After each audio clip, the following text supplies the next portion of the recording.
Sedma i posljednja utrka svjetskog kupa u MTB spustu za 2012. godinu održana je polovicom rujna na samome sjeveru Europe, u mjestu Hafjell u Norveškoj.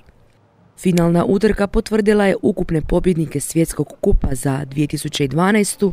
no prije samog proglašenja gledatelji su mogli uživati u utrci koja je bila neizvjesna do samoga kraja.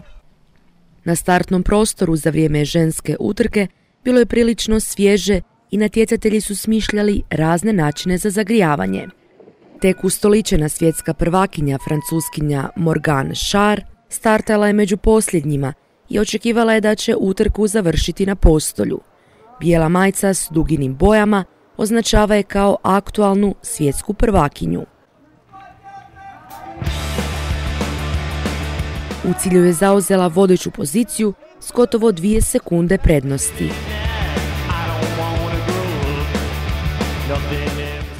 Bivša dvostruka svjetska prvakinja Emmeline Ragot startala je pretposljednja. Kao aktualna nacionalna prvakinja ona nosi dres s francuskom trobojnicom na ljevome rukavu.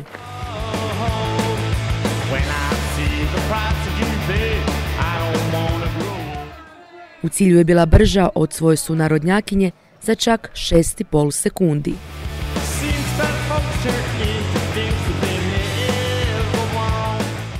Vodeća u svjetskome kupu Britanka Rachel Atherton startala je kao posljednja jer je bila najbrža u polufinalnoj vožnji. Staza u Norveškoj obilovala je dobro dizajniranim skokovima te prirodnom konfiguracijom koja je natjecateljicama omogućavala uzbudljivu vožnju.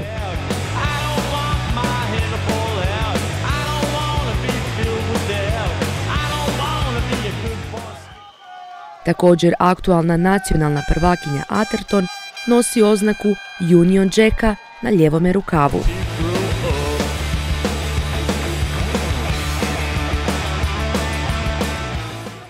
U cilju je Atherton bila brža od Ragot za više od 2 sekunde i tako je potvrdila ukupnu pobjedu u svjetskom kupu 2012.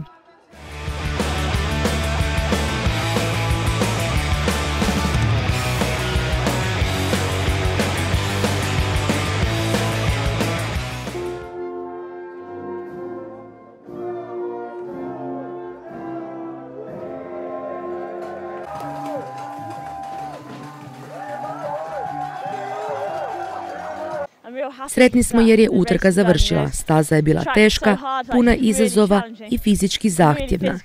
Čitavu sezonu strahovala sam od ozljeda i to me dodatno izmorilo.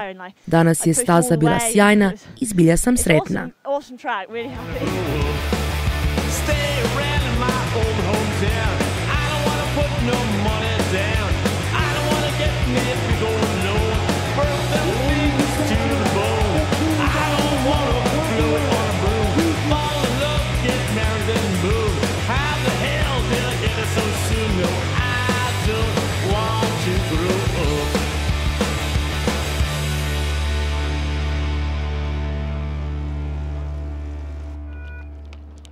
Južnoafrikanac Greg Minnaar samo tjedan dana prije ove utrke postao je po drugi puta svjetskim prvakom.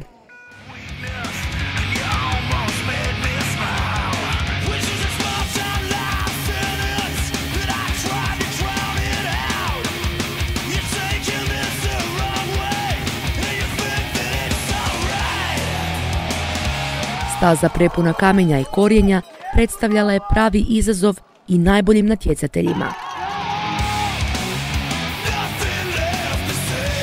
U cilju je Minnaar preuzeo vodstvo.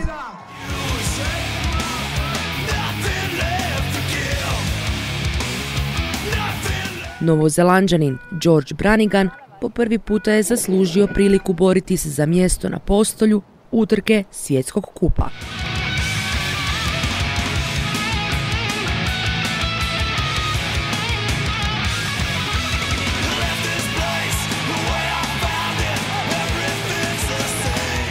U cilju je bio brži od Minnaara za gotovo 2 sekunde.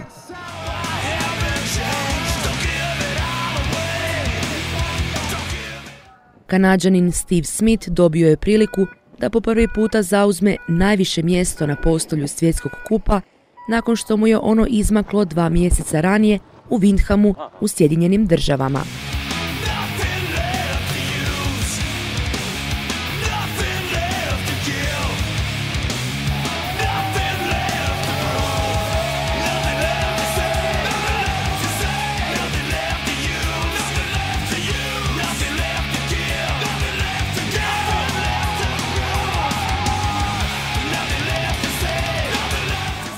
U cilj je ušao za dlaku brže od Branigana i osigurao je pobjedu u utrci svjetskog kupa.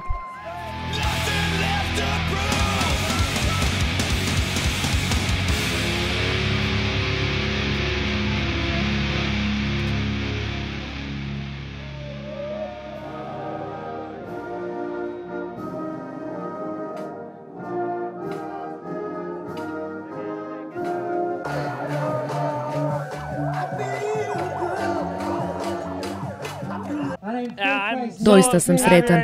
Još nikada nisam osvojio utrku svjetskoga kupa, mada o tome već dugo sanjam. Na stazi sam imao problema zbog jakog vjetra, no i drugima je bilo jednako. Oduševljen sam.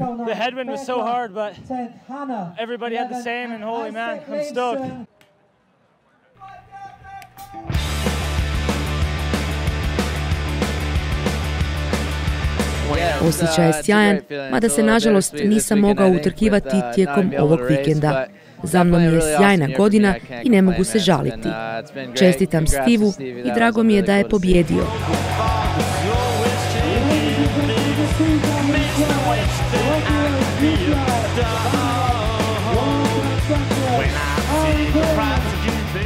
Ukupnu pobjedu u ekipnom natjecanju odnio je GT Factory Racing.